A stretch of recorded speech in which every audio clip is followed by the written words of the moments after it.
cette fois-ci consacré sa journée d'avant-hier dimanche à la visite des principaux chantiers de lutte anti-érosive. Le ministre Noël Mbala Kondi. M. Noël Mbala Nkodi n'est pas allé dans ces chantiers faire le seul constat du drame et mesurer son ampleur, mais aussi et surtout se rendre compte personnellement du niveau d'avancement des travaux. Il faut absolument faire vite pour éviter le pire. Cette visite s'est effectuée sous la conduite du président délégué général de l'Office de voiries et drainage, M. Debo, et en présence de différents entrepreneurs engagés dans ces travaux. Il s'agit principalement des érosions Kitokimosi dont les travaux sont confiés à la régie de construction militaire, du site Massikita confié à la Safricas et de l'érosion Okapi dont les travaux sont exécutés par l'entreprise AVC.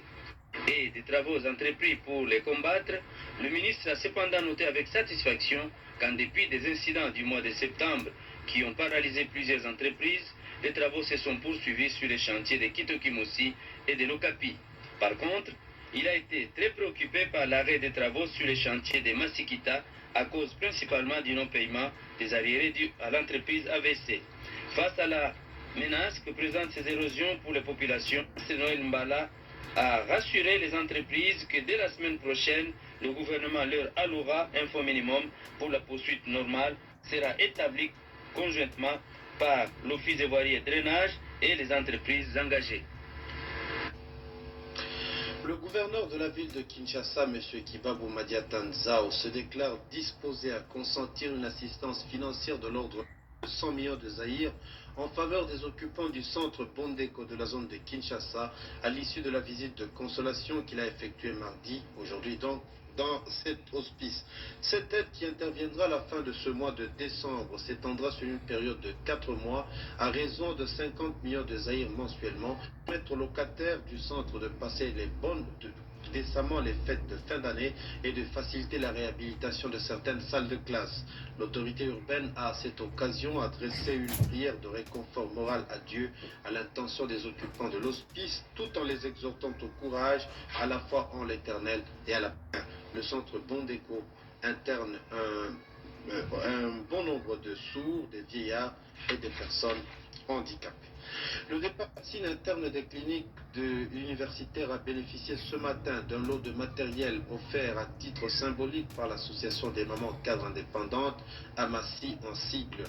Pour cette association des mamans, ce premier don, si modeste soit-il, est une façon de témoigner de l'amour envers nous que nous apporte l'enfant Jésus en cette fin d'année.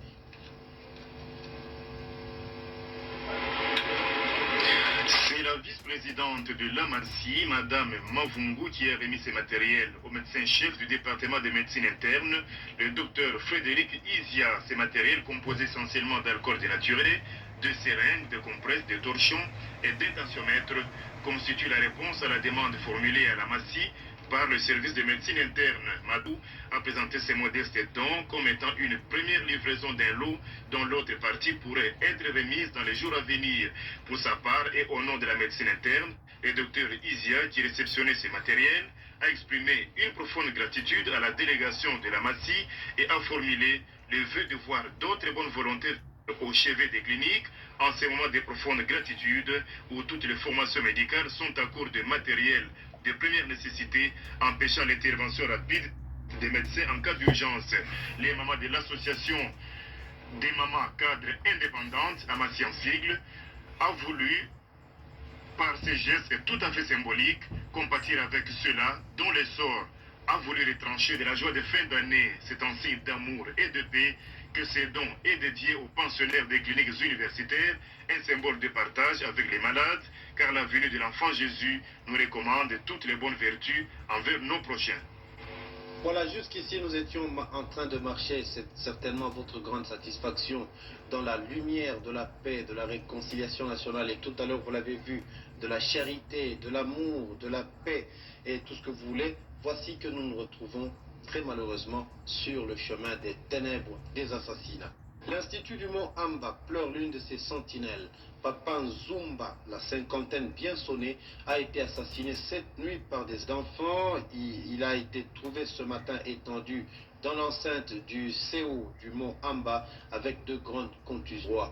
Sitôt saisi de cet assassinat, le parquet de grande instance de Matete a dépêché sur place une équipe d'enquêteurs sous la conduite du magistrat Kambo King de qui notre confrère Ngandou Muyembe a obtenu cette information.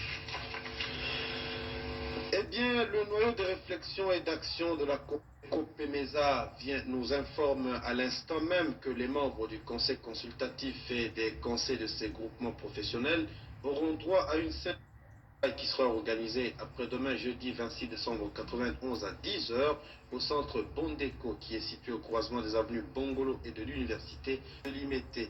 L'ordre du jour compte, rappelons-le, de l'annexion unilatérale du Cabinda à l'Angola à la veille de l'indépendance de cette dernière, indépendance octroyée et annexion truquée et rendue possible par la gauche portugaise alors très forte au pouvoir. Ceci est sans doute aucun. Le premier résultat de l'offensive diplomatique du conseil spécial du président du Front pour la libération de l'enclave du Cabinda, M. Yumba Di Chibuka, auprès des églises occidentales accréditées ici à Kinshasa.